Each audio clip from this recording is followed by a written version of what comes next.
Ngutang, saya ngutang tapi sampai 8.000 triliun, mikir nggak anak cucu yang nanggung? 02 mana mikir ke situ. Bapak, VT saya banyak loh yang mengungkap tentang hutang negara, ya. Bahkan kalau saya live, saya selalu bahas tentang hutang negara. Ya, mungkin Bapak yang tidak paham tentang hutang negara. Saya akan jelaskan sekali lagi, ya.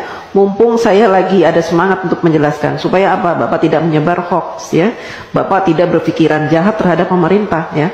Supaya juga menambah pengetahuan Bapak tentang hutang negara, ya. Mudah-mudahan saja penjelasan saya nanti membuat Bapak agak terbuka matanya, kupingnya, ya, pikirannya, wawasannya.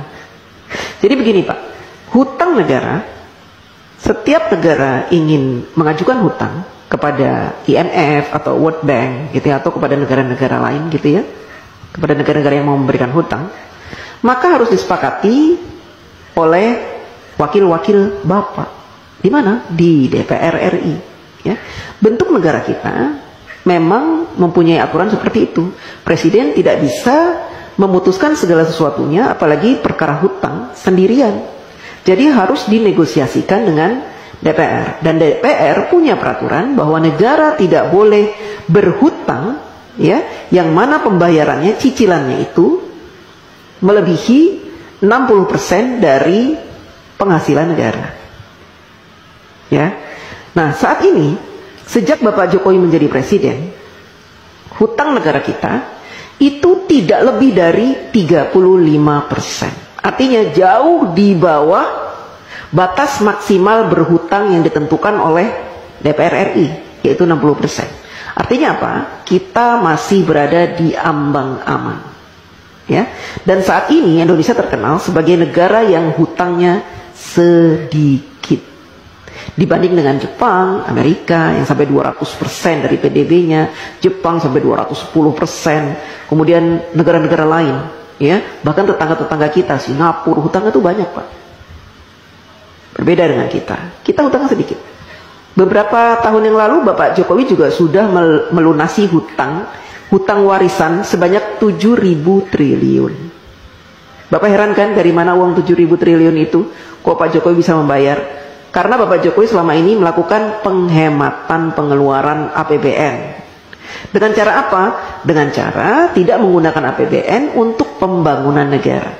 Bapak Jokowi mensiasati pembangunan negara dari para investor, baik dalam maupun luar negeri, sehingga APBN-nya utuh, tidak diutak-atik. APBN yang ada khusus digunakan untuk kepentingan rakyat seperti subsidi, kemudian bansos, BLT, PKH dan sebagainya itu Pak. Ya, Bapak harus tahu.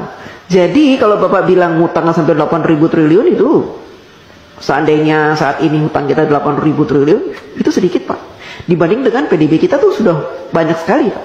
Itu jumlahnya cuma 35% dari penghasilan kita, penghasilan negara maksudnya, ya Pak. Jadi masih di ambang batas wajar.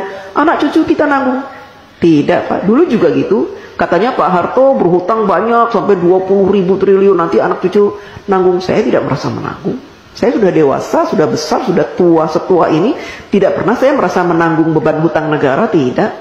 Itu kan hanya kiasan-kiasan yang diberikan oleh orang-orang yang membenci pemerintah, ya. Jadi mereka membuat rumor-rumor seperti itu supaya apa? Supaya kita membenci pemerintah, kan gitu.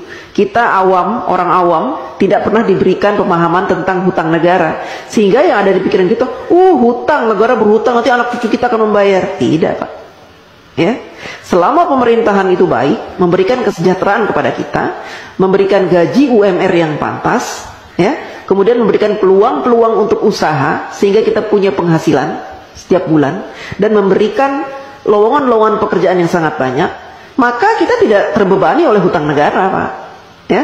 Apalagi sekarang pemerintah sudah membuka banyak sekali lowongan dengan dibukanya smelter-smelter, proyek-proyek hilirisasi, itu akan membuka ratusan ribu lowongan pekerjaan Pak buat bangsa Indonesia, dan itu akan menjadi penghasilan yang akan dinikmati, dan sehingga kita tidak dibebani oleh hutang itu, hutang negara tidak dibebani Pak. Jadi Bapak jangan sok tahu, ya.